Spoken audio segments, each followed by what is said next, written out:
Assalamualaikum warahmatullahi wabarakatuh. Selamat datang kembali para pecinta drama Korea di channel saya. Siapa lagi kalau bukan Fadila Review.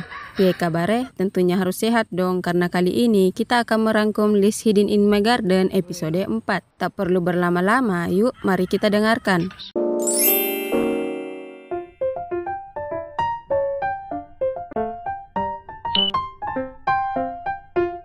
Episode 4 dimulai dengan kilas balik saat Joran menemukan kakaknya meninggal, di mana Joran menangis di depan apartemen dan melihat seorang laki-laki memandangnya dengan tenang, seolah-olah laki-laki itu tahu kejadian yang dilihat Joran. Dan Joran juga melihat laki-laki itu di antara kerumunan saat mayat kakaknya dievakuasi oleh polisi. Joran mengira laki-laki itu memiliki hubungan dengan kematian kakaknya. Kemudian waktu berlalu dan Joran kembali bertemu dengan laki-laki itu yang ternyata bernama Wo-chan dan telah menjadi wali kelas anaknya Sanjay. Pertemuan itu membuat Joran menjadi paranoid dan melarang Sanjay mendatangi acara sekolah. Terlihat Sanjay ketakutan dengan perilaku aneh ibunya dan akhirnya ia mengabaikan larangan ibunya. Karena paranoidnya yang parah, Joran mendatangi acara sekolah untuk mencari Sanjay.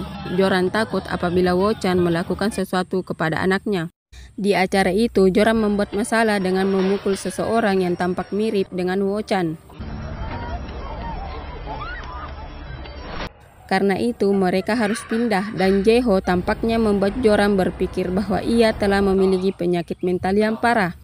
Selanjutnya pada malam itu, Joran mendatangi rumah Hae-soo dan melihat rekaman CCTV pada malam kejadian meninggalnya Yeon-beom. Bukti rekaman menunjukkan bahwa Jae-ho memang pergi, yang berarti Jae-ho telah menipu Joran.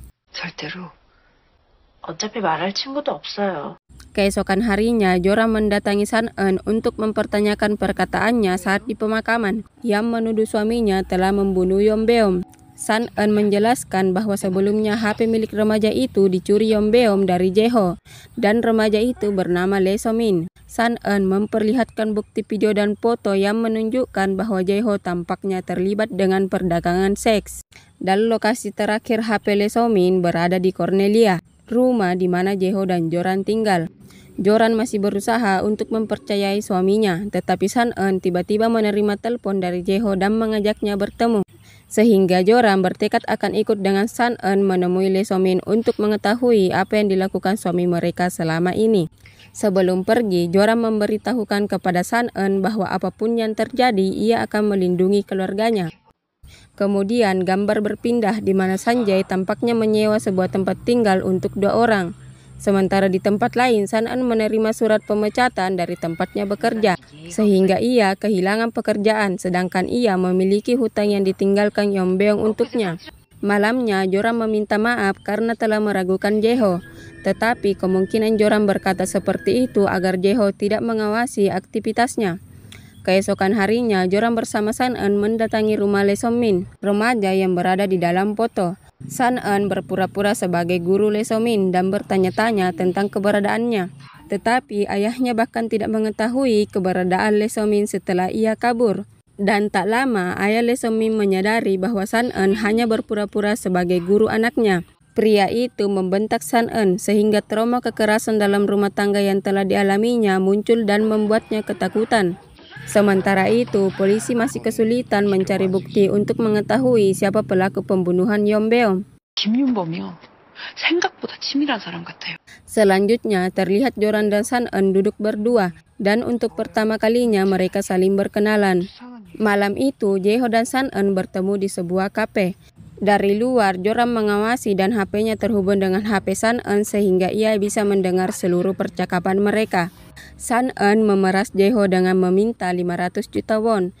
Tetapi Jae-ho hanya bersedia memberikan 300 juta won agar masalah kotor itu terkubur dan dilupakan. Jae-ho juga menegaskan bahwa pada malam itu ia tidak datang menemui Yeon-beom. Dan Jae-ho berspekulasi bahwa San-eun yang telah membunuh Yeon-beom. Dan rencananya berantakan karena pada malam itu Jae-ho tidak datang. Dari penjelasannya, sepertinya Jae-ho telah melihat dan mengetahui sesuatu. Hal itu membuat Joran kebingungan dan tak tahu siapa lagi yang harus dipercaya di antara mereka berdua. Kemudian Joran mengantar San-eun pulang, dan Joran bertanya kepada San-eun apakah San-eun akan berhenti apabila diberi uang 300 juta won. Akan tetapi sebelum menjawab, San Eun menerima telepon di HP milik Lee So-min yang diberi nama Jangkrik. Laki-laki Jangkrik itu mengaku sebagai wali Lee So-min. Ia menyuruh San Eun menemuinya di motel dan membawa HP milik Lee So-min dan uang tunai. Di akhir gambar, kita diperlihatkan kilas balik Jae-ho, di mana Jae-ho berdiri di dalam rumahnya memandangi mayat yang terbaring di lantai dengan genangan darah. Tampaknya mayat itu adalah mayat Lee So-min, remaja pemilik HP yang telah menghilang. Jae-ho terlihat menyeret mayat Lee So-min untuk disembunyikan, yang kemudian dikubur di halaman belakang. Dan pada malam kematian Yonbeom, Jae-ho kembali menggali mayat Lee So-min dan memasukkannya ke dalam tas pancing yang ditinggalkan Yonbeom saat berkunjung ke rumahnya. Itulah akhir alur cerita List Hidden in My Garden episode 4.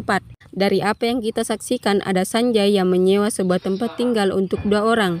Apakah ia mengetahui kejahatan ayahnya dan akan mengajak ibunya tinggal berdua? Dan ada Jae-ho yang pasti memiliki hubungan dengan kematian Lee So-min. Tunggu jawabannya di List Hidden in My Garden episode 5. Terima kasih telah nonton. Assalamualaikum warahmatullahi wabarakatuh.